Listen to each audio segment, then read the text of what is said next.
Hello everybody, hello there, yes, hello you listening, hello, welcome to, what a weird intro, welcome to another episode of the Q&A. I have had a week off making videos, wasn't really something I planned to do, it never really is, but it's been the holidays, I decided to sort of let loose and just sort of have a week off. It feels like it's been ages, but really only 7 days. The engineer build video we put up was on the 22nd, and now we're back. So Raven will be coming up again, as well as many other Gw2 videos. I hope you guys had a really nice Christmas. I enjoyed myself immensely. We finally sort of got through the last of all the Christmas treats and stuff, so basically there's nothing to remind me of it anymore. I just had a great time playing some really old games as well. My brother bought me some really old PlayStation games that I used to play when I was much younger.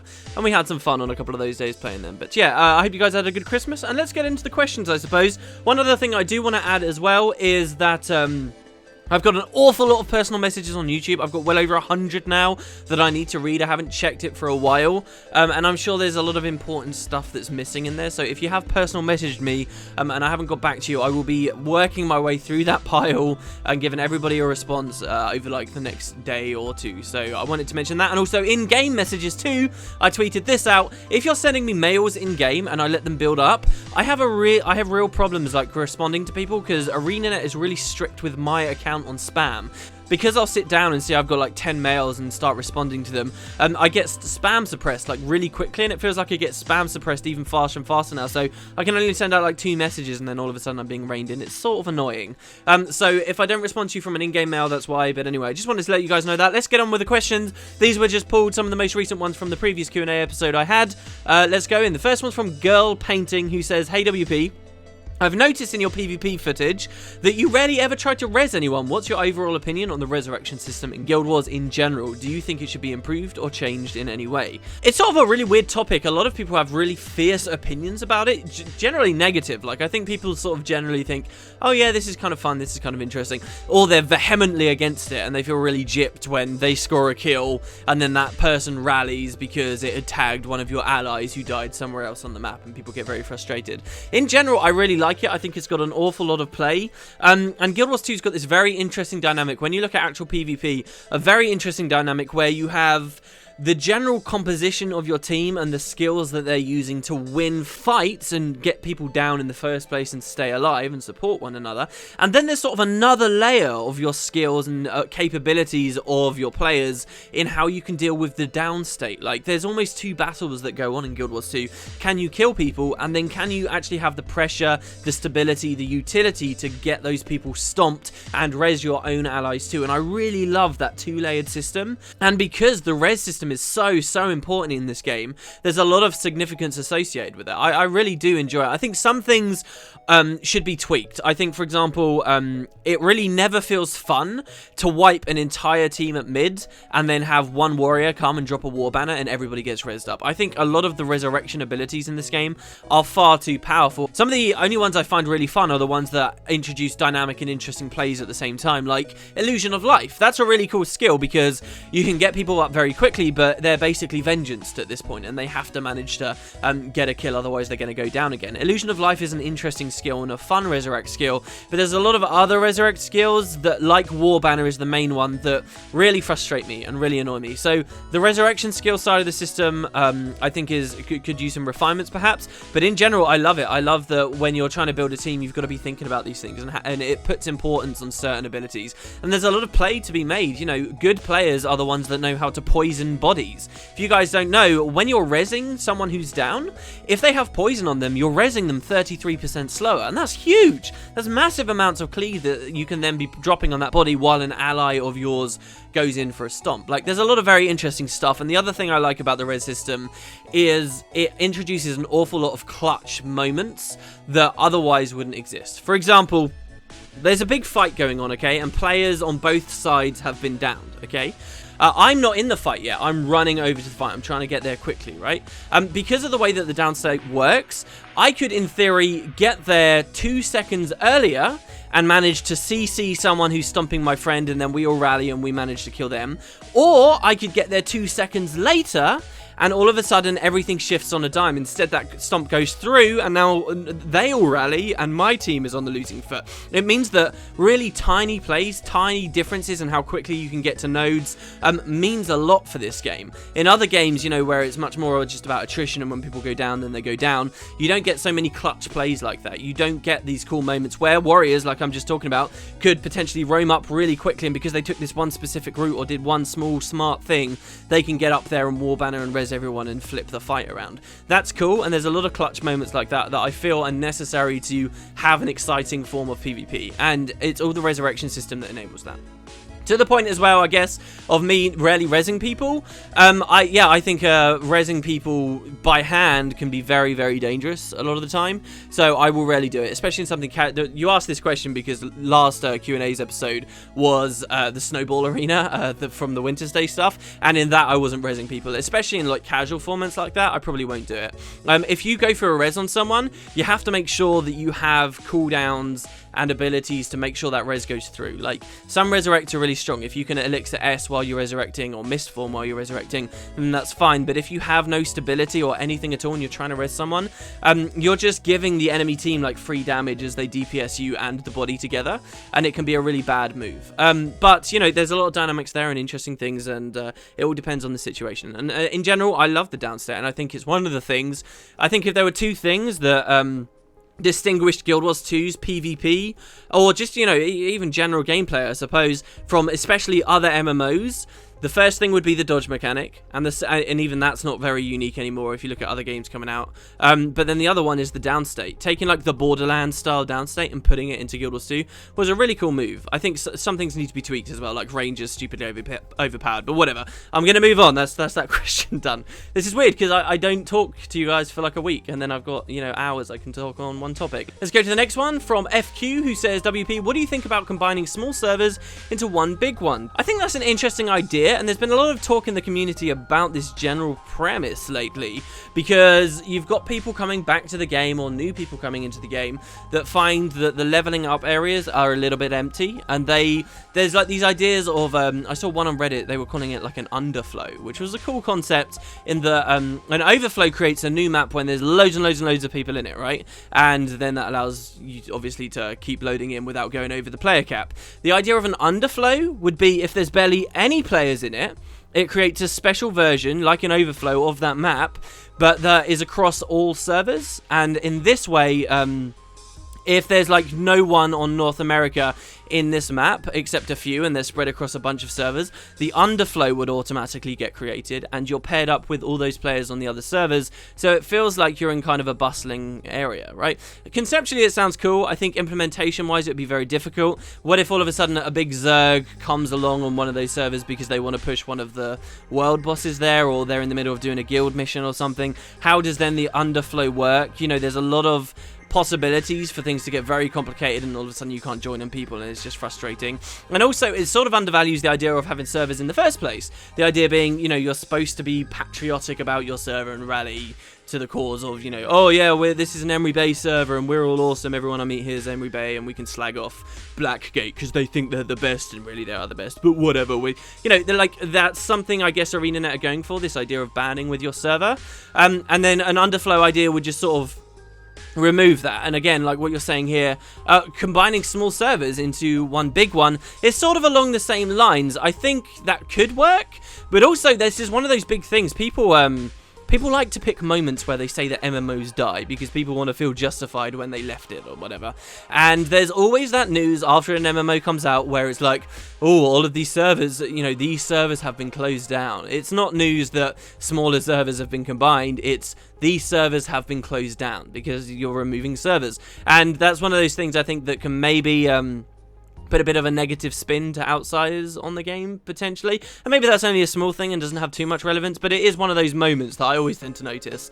And that's essentially what we're saying they do here. There are still, 6 months ago, ArenaNet said more and more players were still coming into the game. I don't know whether that's true anymore, whether there's been a big dip lately, and something like this would be warranted.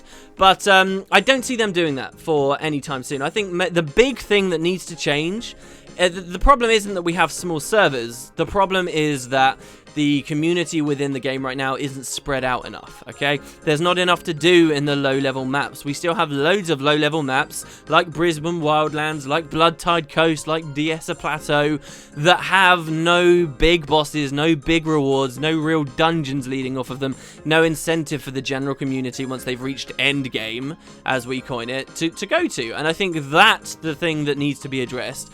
Those are the places that need a bit more spice to them. And yeah, you're not going to have 100% of the players in those maps at all times, but that's not the goal. It's supposed to be sort of to create this healthy spread. And I've talked about ideas of that before, you know, dynamically upping the amount of rewards that dynamic events give you based on how long it's been since they were last done, stuff like that.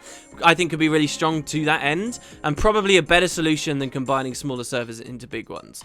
That would be my answer, but yeah, and I don't think they'll do it for a while. But yeah, it's an interesting discussion, it really is. Zyfent says, hey WP, what do you think about the fact that nobody ever runs the Aether Path anymore? The rewards that drop from there are very valuable, 150 gold to almost 500 gold on the trading post right now. The mini Clock Heart is arguably harder to get than the Liadri mini, and the key mechanic is pretty cool. I feel it's challenging dungeon content we've all wanted, and it's pretty rewarding if you're lucky, and it offers something akin to the Liadri mini as well.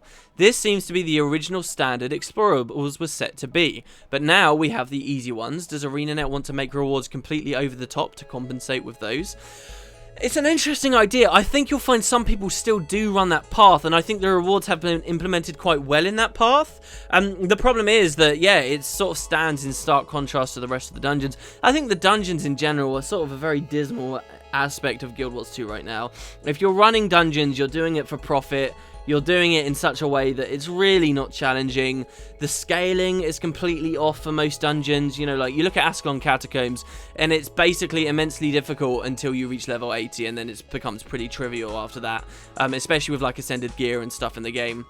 I think, dungeons, in the perfect world for me, all the dungeons would have just been completely destroyed in the current state, and we'd see something else. And we would, because really they're meant to be there to give us hardcore 5-man content, but nobody views them as that anymore, and they'd be annoyed to see them turn into that because they've grown accustomed to the fact that they're easy, you know? I think that they're doing okay with rewards in a lot of dungeons, and that this new path is probably, if all of the dungeons were to the standard of this new path, then yeah, I'd be very happy with them, and I think you'd see people splitting all over. But I don't think that's going to happen anytime soon. Maybe eventually they'll look at the way dungeons work and give us new dungeons, or change the existing ones, we'll see. So far, every supposed revamp that they've done to the dungeons has been thoroughly lackluster, or just something to do with the rewards, you know, rather than the actual way that those dungeons are played. So, I think we're a long way off from seeing dungeons be to where I would get really excited about them, you know, actual hardcore content. And it's a shame. Like, you look at some of the stuff they were saying about the game early on, about how it was going to appeal to everyone's sensibilities, no matter what kind of gamer you were, and dungeons were the hardcore things. And I remember, you guys can find videos on my channel of the Ascalon, like, I did a guide of Ascalon Catacombs, and this was because I and my guildies were low level doing Ascalon Catacombs Explorable, and because of the way that our gear worked at that point, and how low all of our stats were, and indeed our lack of knowledge about the game, I suppose, to an extent, that was really tough content, and it really was very challenging, very difficult, and really interesting. I think a lot of it was off, and, you know, many bosses and things felt like they took too long to kill, and a lot of the story modes were off. But the point is, Ascalon, one of those early experiences I had of it, it actually felt really good, and I did, like, video guides on it, like, here's how you complete it, and it's just laughable now. You know, you can solo so much of that stuff so quickly. It's really weird just blowing your way through, like, say, that spider that spawns at the start. So, like, I once saw Guild Wars 2 might have been going for this really decent hardcore dungeon style, but I think the scaling of their own game and the capabilities of the players and the stats that the players would get sort of went way out of control for ArenaNet, and now, like, the scaling's just all very weird. So yeah, I think dungeons aren't really serving their original purpose very well. That new path is, and not many people are running it, and I think that's just because people are accustomed to easy dungeons now. All of that said, I also think these items that you're talking about, the rewards are very well designed for this new path, because as less and less people do it, if that is true that less and less people are doing it, those things are just going to keep inflating on the trading post and adding more and more and more incentive for some group of people to go and try that dungeon again. And it means that there are sort of these niche and interesting avenues in this game for you to go find 4 of your friends and say, look guys, if we become like masters of this dungeon and this path, we could actually earn a lot of money, and we're doing something pretty unique, something not many other people are doing, and we've got our own little thing. And I think there are groups of people out there in this game that are doing it, that people don't do it en masse, but there are those groups of people, and I think we would continue to see that behavior as the numbers for that path drops down, because all of a sudden it's not 150 gold for one of these skins, it's 300 gold, and then it feels a lot more exciting. So the rewards really do carry it. Me personally, I don't have any interest going back there. I earn so much gold off of PvP now, especially with the Winter's Day stuff. I probably won't be doing dungeons for a long time. I want to get another 100,000 glory. I've earned about 125,000 glory since the Winter's Day patch started, and I'd already bought all of my gifts. I want to get about another 100k before the vendor goes away, so I'm just like PvPing like mad at the moment, because there's so much gold in it. It's a lot of fun. But anyway, that's sort of my answer. Again, another interesting discussion, I suppose. Okay, next question is from TS Bulmer, who says, question for you, WP, your dream patch hits. What are some highlights from the patch notes? Since I'm basically only PvPing right now, the first thing that comes to my mind is the patch notes would say Heart of the Mists is now free to play. And it would also say something like Guild versus Guild is fully implemented now. And it would say something like, we no longer consider PvP to be in beta. And it would have a bunch of minor balance things that I would love to see addressed in the game as well. Like, for example, the change to War Banner. It would have stuff like that. There's obviously so many things for PvE as well, but I'll just leave it there. The next question is from Dinko Delic, who says, why do you never do anything with the Polaris network? I can't even find you there. Is it because you don't want to, or they didn't invite you? Polaris is really weird. I am 100% a part of Polaris. I've got a contact. I get emails from people at Polaris. I'm like in that network, but for some reason, like there are other websites online, for people that don't know. There's loads of different people you can partner with. There are other websites online that tell you about like information about YouTube channels that YouTube won't tell you itself, like who they're partnered with. You can't look at Wood and Potatoes on YouTube and say, oh, this is like a Polaris network necessarily, unless I put it there myself. And then why should you take my word for it? There are other websites that will give you that stuff, and if you like go to Wood and Potatoes on those websites, it says I'm not partnered with Polaris at all. It says that I'm partnered with Social Blade, which is a completely other network, and that's completely untrue. I'm not partnered with them, and I've like asked the guys at Polaris why it says this many times, and they're basically like, oh, we don't really know, but it doesn't matter. And there are just many other weird things that go on with like my association with that network. It used to be that you had to have like their logo and stuff on there, and I did for a while, but like I've never been commented that I don't have it on there. There's just a lot of weird stuff. So yeah, I'm usually quite hands-off. I'm pretty independent about the way I run this channel. And every time I speak to people at Polaris, I'm like, oh, hey, yeah, we should talk more, blah, blah, blah, blah, blah. And then I sort of realize I'm so independent, I don't really have much reason to outreach to people. I guess if I cared more about collabing and sort of whoring myself out there, I guess I would be a bit more involved, but I'm not really. I just sort of do my own thing with Gw2, and that's about it. The last question comes from Luquatic, who says, yo, WP, do you think we might encounter Vec if we go back to the depths of Tyria? Why? No, Vec wouldn't be alive still. Come on, he's an Asura. He's not like... I mean, even if he was like a Norn, he would still be dead. 250 years is a long time. Sadly, that guy is dead. What I do find interesting, though, is that there isn't much talk about Vec. I think there is some talk about Vec in Gw2, some sort of mentions of, oh, he was this Asura that did X, Y, Z, but there's really not that much talk. There's a lot more about Gad, for example, than anyone else, and that sort of makes me smile. I like that there was this big, significant Asuran character that we hung out with in Guild Wars 1, and wasn't necessarily remembered by history, and didn't have, you know, a bunch of fan service slotted in here, there, and everywhere. I'm sure there is a lot in Guild Wars 2 that I'm just not thinking of. But yeah, you know, if we went back to the depths, what could be very cool is we go back to the depths, we find some of the old Asuran settlements and cities before they were pushed out, and maybe we find the hometown of Vec, right? Like, we knew Vec, and we knew what he was doing once he came to the surface and he was helping the Asura build their settlements on the Tarnished Coast, but he never talked about where he came from or where he grew up, or, you know, that kind of stuff would be really cool. Like, oh, this is the hometown of this old Asura we knew called Vec, one of the first Asura to go to the surface. That would be really interesting. You know, they could do cool stuff. Like, this is what I was pointing out, like, on Visual Wood.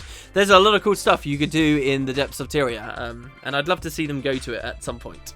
Absolutely. Anyway, there you go, guys. That's the Q&A for today. Thank you very much for watching. I do have a fair few ideas for videos on Gw2 coming out very soon. I am so PvP entrenched. You might see some PvP things coming on. The most recent visual wood as well actually has some information on that too, I think. But yeah, I hope you guys, again, had a wonderful Christmas. It's good to be back, and I will see you next time. The Raven will be going up a little bit later too.